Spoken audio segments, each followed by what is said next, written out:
we're not going to have BI in the future. It's all going to be AI. We're going to be talking to our data. We're not going to be looking at dashboards anymore. When I use ChatGPT, I don't ask it to serve me up a dashboard. I'm asking it questions through prompts. That was Cara Dailey, predicting a future where we talk to our data rather than staring at dashboards. Cara is the VP and Head of Data Strategy at Early Warning, the parent company of Zelle. Cara's career is a masterclass in high-stakes data leadership, from the early days of online advertising at DoubleClick to building the data strategy for Nike and holding chief data officer roles at Bank of the West, Silicon Valley Bank, and Rowe Price. Now, Cara's navigating what she calls her product era, shaping the data strategy for Early Warning's decision intelligence business, where she leverages rich financial data and data science to drive fraud monitoring and modeling. In this episode, Cara shares her progress over perfection approach to governance, why she's abandoning monolithic platforms in favor of incremental data products, and her 80-20 rule for balancing operational rigor with innovation. We also discuss why loving data isn't enough. You actually have to take care of it, and why AI is finally shining a spotlight on the often neglected fundamentals of data stewardship. If you enjoy these conversations, please leave us a review, give us 5 stars, subscribe to the newsletter, and share it with your friends. Links are in the show notes. I'm Hugo Bown-Anderson, and welcome to High Signal. Let's now check in with Duncan Gilchrist from Delphina before we jump into the interview. Hey Hugo, how are you? Hey Duncan. So before we jump into the conversation with Cara, I'd love for you to tell us a bit about what you're up to at Delphina and why we make High Signal. At Delphina, we're building AI agents for data science. Through the nature of our work, we speak with the very best in the field. And so with the podcast, we're sharing that high signal. So we covered a lot of ground with Cara. I was wondering, Duncan, if you would let us know what resonated with you the most. You know, most of us have heard some version of the claim you heard from Cara in the intro. Dashboards are dead. The future is just talking to data. And sure, I feel that. And here, working on Delphina, I love it. But here's the uncomfortable part. In most companies, the point isn't just getting an answer, it's being able to defend it to your team, to your boss, to your customer. And that couldn't be more true in financial services, where you have a whole new set of stakeholders, regulators, auditors, risk teams. And that's why today's episode is so interesting. At Early Warning, the company behind Zelle, Cara sits right at the intersection of ambition and that constraint. This is such an insightful discussion on what good really means and how data leaders can build systems that move fast without making things up. Let's get into it. Hey there, Cara, and welcome to the show. Hi, Hugo. It's great to be here. Thank you for having me. Such a pleasure, and I'm so excited to chat about everything you're up to now at Early Warning, all your work across major financial institutions, and all the stuff you've been doing over the years in governance, which, as we've discussed before, is so important and fundamental, yet clearly not talked about enough, I think. So maybe to start off, you've held senior data leadership roles across major financial institutions, and I'm wondering what drew you into data as a career and what's kept you in this space. Well, I think I really like solving problems. And there's nothing like large organizations, data problems. They are the most complex problems. And so the role of the data leader really started in the business intelligence reporting space. And that's where I was in, but in like pre-financial crisis timeframe, 07 and 06, I was in that reporting space. And when the financial crisis hit and I was at GE and we really needed to understand our data at a deeper level, I started to understand that it wasn't so much about the tables and the rows and the columns, but it was also how it was organized, how it was stored. And that became very interesting to me, that there was real leadership to be had around that. So I really enjoyed solving big problems. I was always a great communicator with business and technology teams. I always walked the line in the middle. And that's what really drew me to this whole data space. And lucky for me, or lucky for all of us, honestly, in this space, it really started to boom. I don't think any of us BI reporting folks back in 06 and 07 thought that our roles would become these senior executive C-suite roles, head of data and AI, that they are today. So I think the story arc for the role of the data leader has been really interesting, and I was so thrilled to be a part of it. Totally. And you've worked with and at so many interesting places since then. So maybe you could just give us a brief history of what you've been up to. Sure. So I started my career really in software and not even in the data space. I started it in online advertising. So I worked for DoubleClick and a couple of websites way back in the day. I do feel like that's like OG It's analytics and OG data science data. in some ways. Yes, because we had very interesting ways in which we were targeting ads, and it was all data related. And it was good, right? Now you've got Instagram and algorithms, and like we were way before our time. And so I've always been very drawn to that data centric type of work. But then I pivoted away from the online advertising and I moved into a role at Hyperion. And I was much younger and I was in software and I really liked software development and I liked engineering but I was always on that frontline customer role. So I was always customer facing.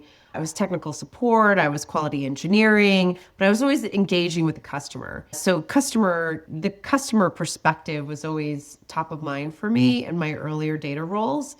And then as I moved away from software into financial services, I started to take on roles that still had an internal customer facing element. So I was in IT roles, but that's when I started to build more of an expertise around data and reporting and what have you. From there, I started to gain roles in the regulatory space. So data really grew up in the regulatory space in financial services with CCAR as one of the major US-based regulations that we had to comply with. I've done CCAR, I've done CECL. These are all acronyms related to capital planning and accounting and all of that. So I got really good on the regulatory side of data. And then I pivoted into strategy. So that's when I started to hone my career around data strategy. I worked for Nike. I developed their data strategy. I started to take on the role of the chief data officer, and that's when I was at Bank of the West and Silicon Valley Bank and LPL Financial. And most recently, I was at Rowe Price as their CDO. So I've kind of had that like almost all versions of the chief data officer. I think that was like 1.0 to 4.0. And now the role of the data and AI officer is very interesting to see how that's coming along. My role at EWS is slightly different. I'm not the chief data officer. I lead data strategy for the business unit that focuses on fraud monitoring and fraud data. And we serve that back to our financial institutions that we serve. It's a very interesting space to be in. And what I love about it is my role is I'm developing a strategy for a data-based business. So I feel like my CDO era might be over and my new product era is coming up on board. So that's where I'm at, my trajectory, my career, the role of the chief data officer. And I certainly can share some of those stories as well as my new role, which is slightly different. I love it. And also, congratulations on the new position. You've been at Early Warning for 4 months, 3 months, something like that. Yeah, a little bit. I think I'm just clearing my 90 days. I've developed, of course, I have a playbook for those first 90 days and develop their data strategy and working towards building a team. And it's very exciting. I think this is a great role. It's giving me a lot of opportunity to flex my product management muscles, which if anyone who knows me or hears this, they know exactly what I'm talking about. So I'm very excited that I can be flexing those muscles. Awesome. And I love that you mentioned you're getting more and more interested in product because I think a lot of listeners will have heard of Zelle, which is something that yes. comes out of Everyone Early Warning, knows Zelle. Yes, we are Zelle. So Early Warning is the parent company of Zelle, which is the payments company, Pays, which is the digital wallet, and Decisions Intelligence, which is the business unit that I'm a part of, and DI, which we call the Decisions Intelligence, is all about the rich data that we receive from our financial institutions. And it's the data science modeling and the fraud monitoring and all of that. So it's a data-based business. Super cool. So I'm interested in how you go about defining the role of data in nearly 2026 in financial services, especially because it's an industry where we know like accuracy, governance, trust, non-negotiable. Not only, but also because it's federally regulated. Yes. Look, you have to define data as a strategic asset. You can't think about it as an afterthought. It's not something that you just stuff in the closet and you forget about. You really need to focus on it as a strategic asset, and you need to treat it like one. I love when people come up to me and they say, "Oh, you're the new data leader or you're the new data person," whatever it might be. I love data. And I always respond to, "I love that you love data. Do you take care of it?" And they're like, I'm a consumer. There are other people for that. And I don't think that's true. I think it's everyone's responsibility to be good stewards of the data that you manage, right? You get data from your email, from the websites that you're looking at, from the internal things that you might be working on. All of this is information, and all of this is our responsibility to manage appropriately. So I'm a big believer in data governance and data stewardship, but I also have a pragmatic slant. I do believe that too many rules is too many rules. So we have to have a flexible way so that we can properly use the data, at the same time make sure we have good safety and security protocols. Yeah, that makes a lot of sense. And there's a tension here, right? Because for it to be strategic and a first principle of any organization, it needs to be top down. But in order for everyone to practice their own data hygiene and make sure they look after their data, it needs to be bottom up as well. So I just wonder, in terms of needing the top down and bottom up, how do you think about building an organization that is like a pragmatic, results-driven approach to data and governance? That's a great question. I really think that it starts with the leader first. As that data leader, as that CDO, whatever your title might be, if you are accountable and responsible for the vision and mission of data at that firm, you need to be able to communicate to all levels of the organization. And you need to be willing to roll up your sleeves, because data can be a dirty business.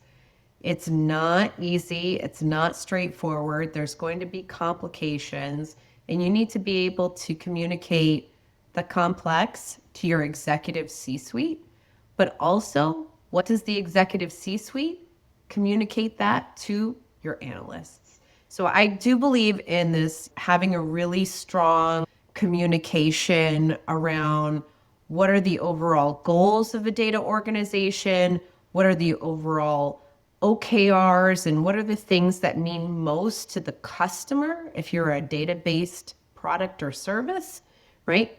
Those are things that are really important. I think also the thing that is really important is hiring good player coaches, because oftentimes when you come into these organizations, you might be employee number one of the data company, right? And you've got to build something from scratch. Not everyone is built for that. So you really have to find out who are those key people to surround yourself with that are player coaches, that they can play the role, and then eventually they can coach those players. So I do believe in having good communication skill, having a strong strategy, and then hiring really good player coaches, because in the beginning, you're all players. Even the leader, everybody's on the field and everyone's playing the game. It makes a lot of sense. And last time we spoke, you mentioned something that I find really fascinating, and it's that there are challenges that arise when people aim for perfect governance frameworks. So I'm wondering if you could just tell me a bit about what an ideal governance framework looks like, and the pitfalls that happen when people aim for perfect. Yeah. I'm a big believer in progress over perfection, and that it's a journey, right? So you can't just come out on day one and say, we're going to have an 18-point framework on data governance, and data stewards will be actively remediating data quality and serving that back into the controls framework and blah, blah, blah, blah, blah. You have to show the road to get there. And so what I've done in my prior roles is I've established a very simple framework up front: ownership, quality, and knowledge. I've said these three things and said, look, these are themes, right? Ownership is about, what does it mean to be a data owner, a data steward, a data custodian? And here are the basic level responsibilities. Likely in your first year, You're not hiring a data steward or a data custodian. You're assigning that role to someone who exists in the organization. When it comes to quality, start to identify the key data domains that are most important to you and just say, okay, these are the 5 data elements that are the most important in the payment space or the identity space or whatever your domains might be. And then knowledge is really build a simple to follow fluency program. Teach people about data and don't be afraid to break it down into the simplest analogies. I'm a big believer in cleaning out your closets because data sometimes gets stuffed in the closet and forgotten about. And the role of the data officer, the data leader, is to come in and organize those closets into beautifully cataloged sections. And you can just go in and pick out the outfit or donate the clothes you don't need anymore. And you can really tie that back to some data management practices and principles. To answer your question, I like to break it down into a simple 3-pronged framework with ownership, quality, and knowledge. And then overall, it's really about being in this like basic management chore. So I love the term data stewardship, and I'm interested in how you can get everyone involved. Everywhere I've worked, most places I've worked, people have been very excited about being data stewards, but everyone's working at 120% capacity without even thinking about being a data steward. So I'm wondering how you think about driving cultural and behavioral change so that people actually can just be more mindful with respect to their data. So there's nothing I love more than ownership and stewardship. Those are my favorite element of a data governance framework because it's the people aspect, right? This is all about inspiring people to take care of their data that they own. Stewardship is all about data quality and remediation of errors.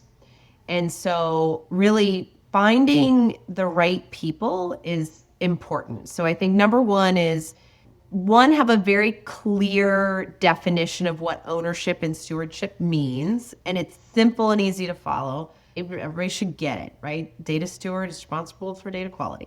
And then look for the right individuals in the organization that have been in the operations space or they've been very hands-on. Actually, the people that I really like to bring in as stewards is customer-facing individuals. People that have been in client services, the front line. They understand the customer's pain points. That makes data so much more valuable when you tie it to customer experience and customer impact. So that's the thing that I like about stewardship is I think it's really important. I think it's a role that can be really hands-on and execution oriented and you can feel a lot of value at the end of the day. It's hard when it's someone's side desk job. I really do believe in hiring separate data stewards that are implanted into the organization. And that's it. I love stewardship. I think it's a great role. And another great thing you're doing there is by tying it to customer experience and customer impact, you're tying it to revenue as well. Sincerely, I really think that you can take data and treat it like a product. And that's where the whole customer impact comes in, right? It's really important that you can tie what you're doing to the customer and how they feel at the end of the day. You got to be able to do that. That's what's going to make any data strategy highly valuable all the way up to your executive C-suite. Awesome. As we've mentioned, you've been working in high-stakes regulatory environments for a long time where data quality impacts outcomes seriously. And I'm wondering if you can tell us a bit about what those experiences have taught you about what good enough actually means and perhaps even talk us through some relevant examples. Oh, I've seen good enough. I think there's been instances when I've wanted to build the most perfect data platform, the one data platform that's going to solve it all, right? I think I'm not alone in this, is that many data officers go on this journey to build the one data platform. I think what I've learned from being a CDO and doing this strategy over and over again is sometimes putting all the data in one spot it's too long of a journey. So what I really like to do is I've changed my strategy and have started to build things called data products. And I see that is almost the good enough solution when you're on your data journey. You have to deliver value at every year in your 3 to 5 year journey, right? You can't just say, okay, I'm going to go put data in a box and it'll be ready in 2 years time. That's not good enough. What you need to do is you need to give some quick wins, some early deliverables, build some smaller data product on-prem in a database.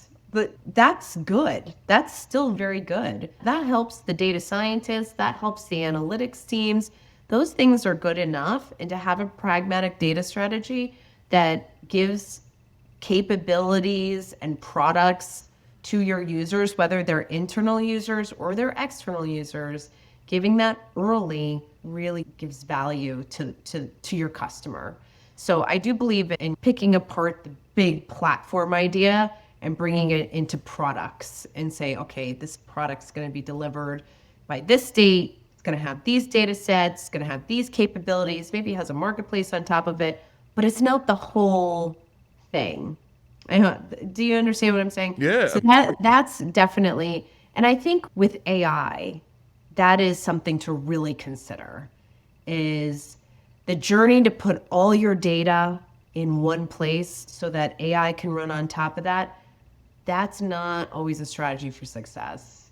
I really do believe in certain data sets need to live together in a data product, put AI on top of that. If you start to put all your data in one place, it's a long journey and you may never get there.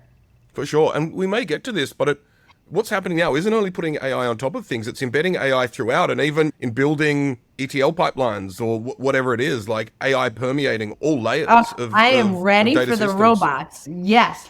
I think AI is not new. LLM and Gen AI is new, but AI has been around for a long time. We've been doing predictive analytics for a long time. There was RPA many years ago, which is robotics process automation. So AI has been around. I think with Gen AI and now agentic AI, there's a lot more capabilities we never even dreamed before.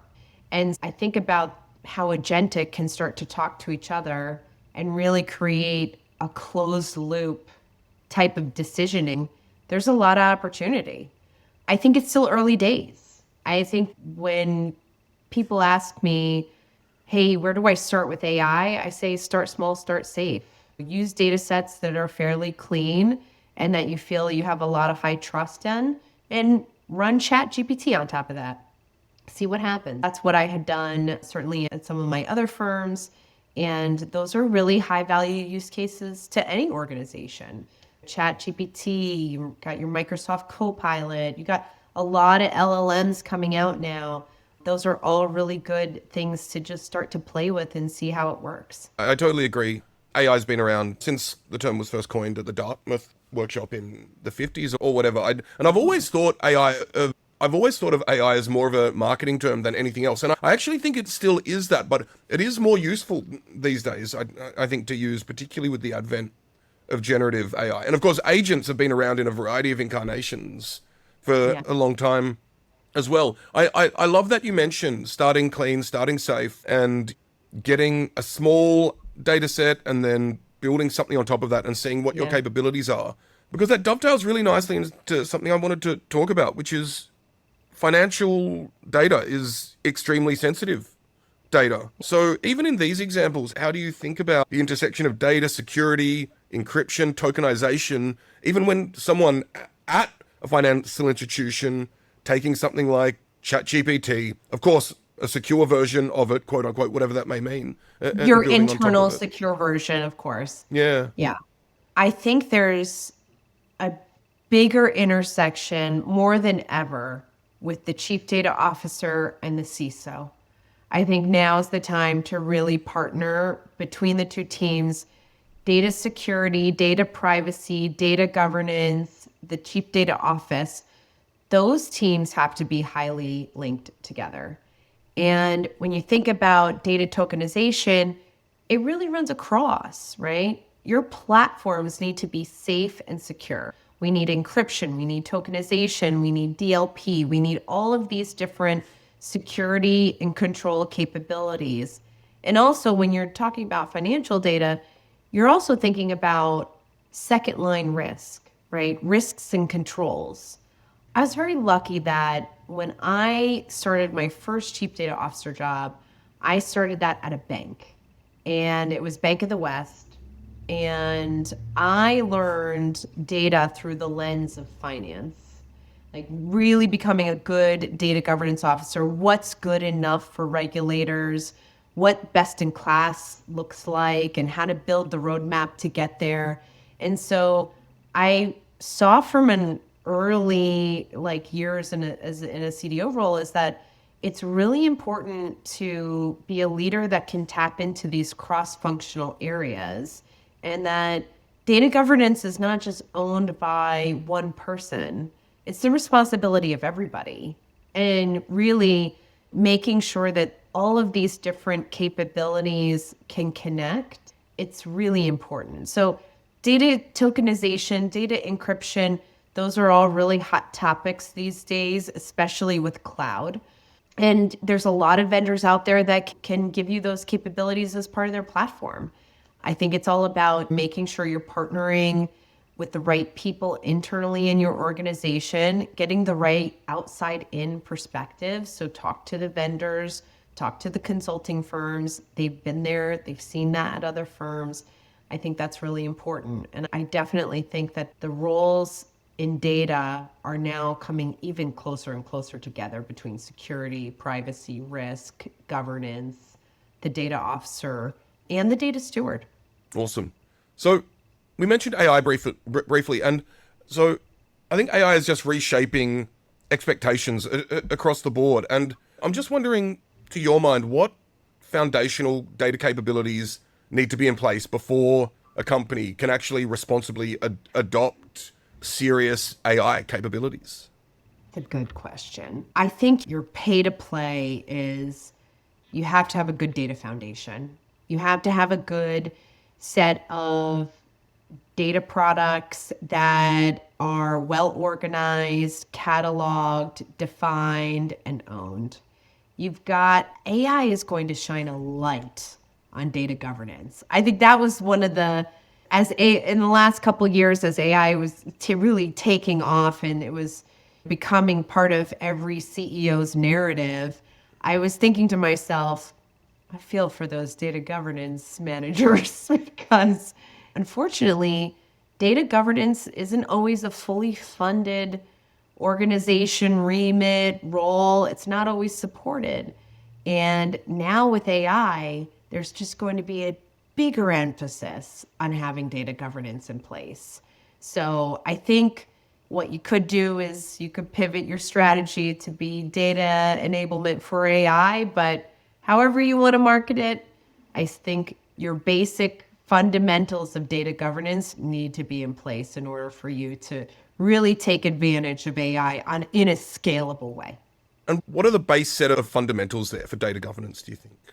Oh, the basics are having a good data foundation, data infrastructure, right? So having a good solid data platform, having a good data catalog that organizes the data. AI needs metadata. That's how it understands what it is, right? So metadata will be very important. Lineage is going to be really important. Quality, right? Sometimes you don't have to have the best quality data, just good enough, 80-20 rule. But AI is going to, garbage in is garbage out. So it's going to look at that data. It's going to read that metadata. It's going to report back what it thinks. And you don't want hallucinations. So that's important, that metadata and lineage and just having good data catalog and good data practices on how you define data. Those are the basics, I think. Yeah, great. So we mentioned briefly agentic AI systems, and we've said this would be the year of agents, and as it turns out, it was in many ways. A lot of exciting developments happened, but as Karpathy said on the Dwarkesh podcast recently, it looks like this is actually going to be the decade of agents because there's so much room to grow, and it really does seem like early days. So I'm just wondering, what opportunities and risks do you see for agentic AI in enterprises and regulated environments over the next 1, 2, 5, 10 years? I think it's going to amplify our productivity, not just from an individual user perspective, but from a business unit perspective. I think about my day-to-day role, right? As a strategist, I have a digital intern, a strategy intern, ChatGPT. I'm able to use our internal ChatGPT to help me start to define the data strategy. That's a huge help. Like, it's a huge help. I think, and I always use it in a very safe way, of course, because we have an internal capability around it. But also in my personal life, I use my external chat GPT in so many different ways. I ask it to develop a workout plan and help me plan my Christmas Eve menu. And I use it in so many different ways. It has amplified my productivity. Now, I haven't measured that productivity. That's the thing that I think the bubble might burst is we've deployed all the AI things and we've done agentic AI and we haven't truly measured the value. I think that's the thing to watch out for and to always keep top of mind, that if you're developing an AI strategy for your firm and you've got AI use cases, capture the baseline, capture what is the process before AI, and then what does it look after? Because at the end of the day, like, this is just technology and innovation, right? We still have to do these processes. Make sure you capture the value. That's really, I think, the bigger thing in all of it. Well, what's the lowest hanging fruit, do you think, particularly for places like early warning and even products such as Zelle? I think that there's a lot of opportunity in the fraud monitoring space around AI, but we're very thoughtful with how we would go about that. Right now, we are not deploying any of those use cases. Right now, we're using internal ChatGPT for just employee productivity gains.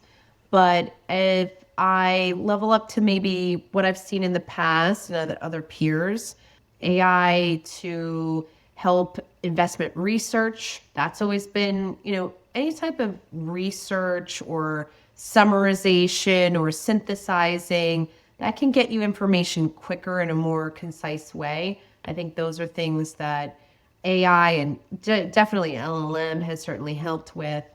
I do think that as we get more comfortable with agentic AI, it's going to help us with basic business processes that have taken us days cut down to hours. Like, it's just going to be really interesting to see how we've taken a lot of manual processes into automation.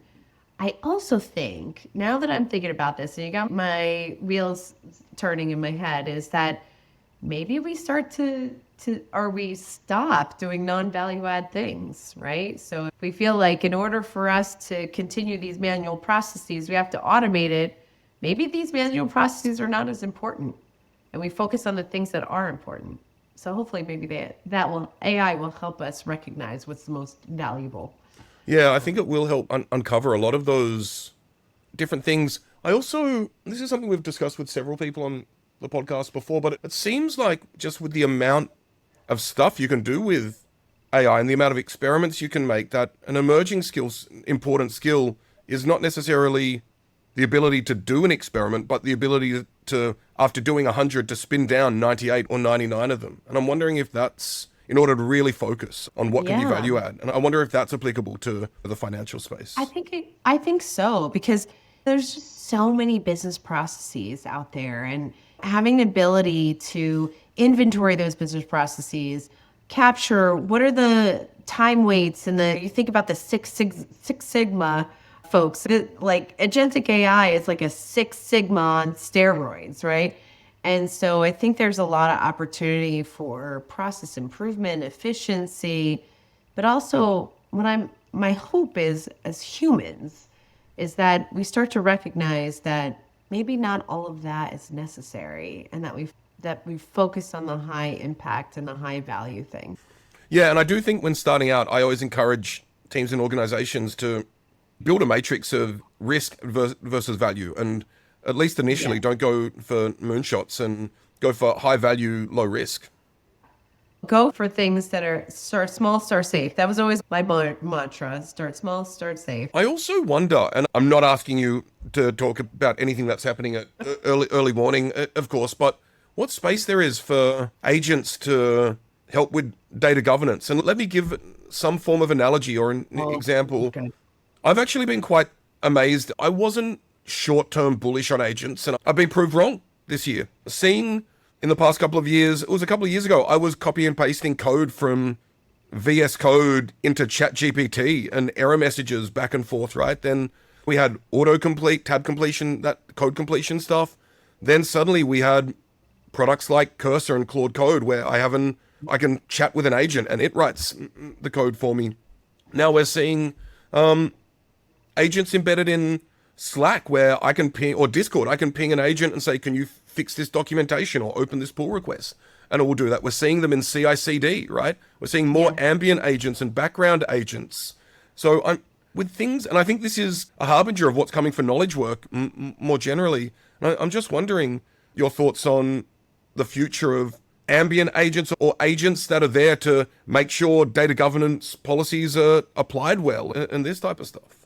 I think that's an excellent use of agentic AI, Hugo. I agree. I think there's a lot of opportunity for agents to be that digital data steward, that data governance bot that can go in and cleanse data and tell you, you can converse with it. I think, I was just talking to our CDO not too long ago, well, today, in fact, and she's talking about how we're not going to have BI in the future. It's all going to be AI. We're going to be talking to our data. We're not going to be looking at dashboards anymore. And I agree with her. I think that when I use ChatGPT, I don't ask it to serve me up a dashboard. I'm asking it questions through prompts.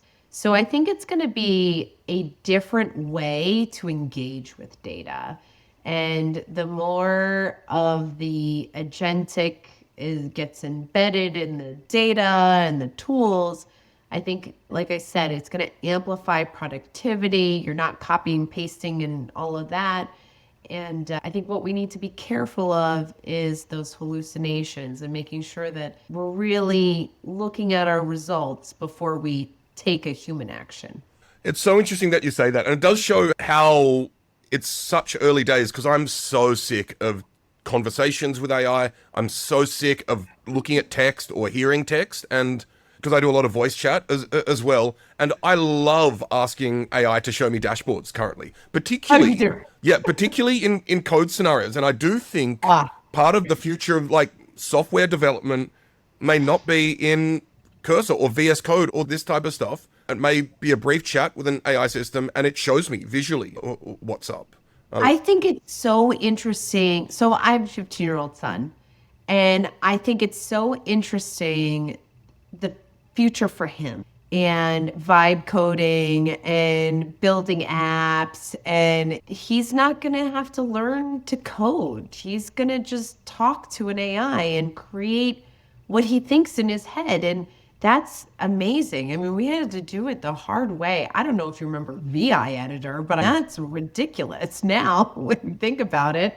So I think there's a lot of really good opportunity ahead. I think we have to be eyes wide open on the risks, right? Because we're feeding it all this information and it's mining it in the background, and that's for good, but also there's always a flip side. I agree that I think the service area of software is expanding so much with vibe coding, with ephemeral software. The ability for me when building AI-powered products to spin up a basic trace data viewer, see what's happening. A lot of frameworks vendors doing incredibly good work, but like they can't satisfy all the needs of this incredibly of the application layer built over this incredibly horizontal technology. Having said that, I do think people who know at least one programming language very well will be super powered here. Yes. And I half joke that maybe I'll start like a boot camp, a coding boot camp sometime, like in a hermetically sealed cave on a Greek island or something, like totally like no internet, no AI, and teach people to code so they can come out and then be superpowered by agentic AI as well. I like that idea. I think you should start that. I think that would take off. Awesome. Actually, why am I going to? I think I just want to go to a Greek island. I could do it in New Zealand or the desert You here could as do it well. forever. Yeah, exactly. I think I just want a holiday as well. It's late December and it's been a long, long year, hasn't it? I'm interested.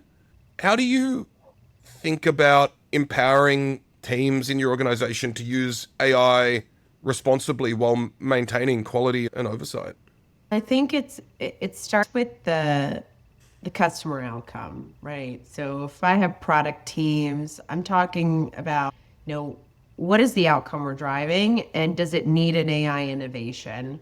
And sometimes it doesn't, but I think it's empowering that product owner with the right tools and the right capabilities to deliver on that outcome. So I really think it's more about being really knowledgeable of what's available and also what is condoned by the organization, right? You can't go rogue on this stuff. You can't just go pick up something off the internet and say, "Oh, I'm going to implement this internally." You can't do that. Maybe if you're building something in your side hustle time, certainly be aware. Take the time. I was a big fan of Google Time. Do you ever hear of Google Time? Where you put some time on your calendar that's just focused on like external thinking and dreaming.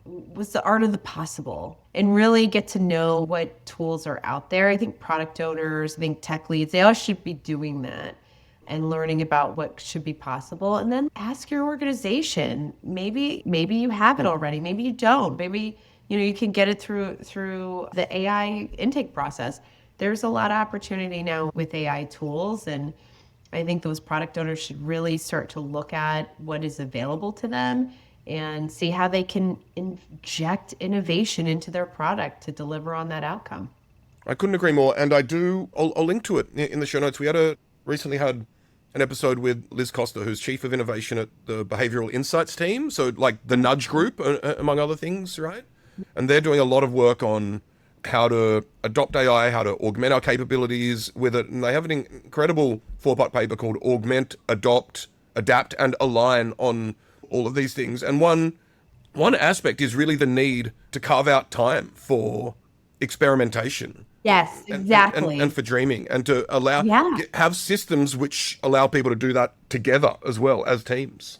And there's tools to brainstorm. Have AI help you brainstorm. Like, I think those are all interesting things, and to flex those muscles all the time. Without a doubt. Although I will say, I have not yet seen a good AI tool that is multiplayer, where Hugo and Cara and someone else can chat with it, and 15 turns later, it remembers who is what. That would be great. We shouldn't talk about that. So maybe I won't even put it as one. And I actually think podcast. Yeah, I think maybe the issue is in the instruction tuning, because they instruction tune on question answer pairs, among other things, which are just user AI system response, LLM response. So I wonder maybe we'd need to do some fine tuning on. So cool to have some kind of brainstorming AI, like it's almost like a project team member that's with you, that's like helping you whiteboard, that has architecture background, that has an engineering background. Like you can load it up with all different personas, and then it just becomes a part of your team. Yeah. And it logs into Teams meeting. I mean, think about that. That's what I want. And I've had the need for it. I haven't. Yeah. So I'm also wondering, what advice would you give to data and AI leaders trying to balance innovation with operational rigor in highly regulated settings?